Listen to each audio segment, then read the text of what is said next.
Welcome to We the People. I'm Jared Powers, your host for We the People. And in the studios we have with us Randy McDaniels. He is the Jacksonville chapter leader for Act for America. Welcome to We the People, Randy. Well, thank you, Jared. Thanks for having me.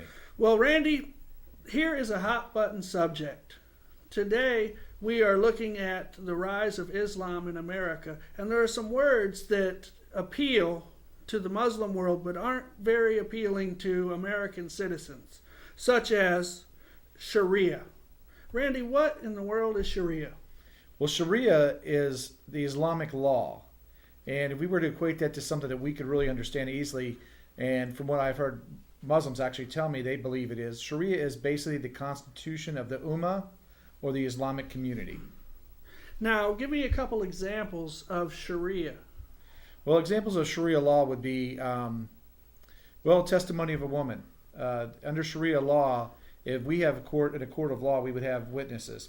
In a court of law, in the Islamic law, it takes 2 male witnesses to testify. Now, if one of those male witnesses is missing, they can still have testimony of a woman, but they have to have 2 women to equal the testimony of that man because their minds are inferior according to Allah. Well, what are some countries that practice Sharia law? Well, many countries, Saudi Arabia, Yemen, Somalia, all the Middle Eastern countries, to in fact now some Western countries, because Britain has opened up a floodgate of problems by allowing Sharia courts in the community. And in fact, America is starting to follow suit, and we actually have a Sharia court in Richardson, Texas. You're kidding. I am absolutely not. I wish I were. Texas, of all places, Texas? Texas, yes. A Sharia court. Richardson, Texas, actually, yes. That is astounding to me.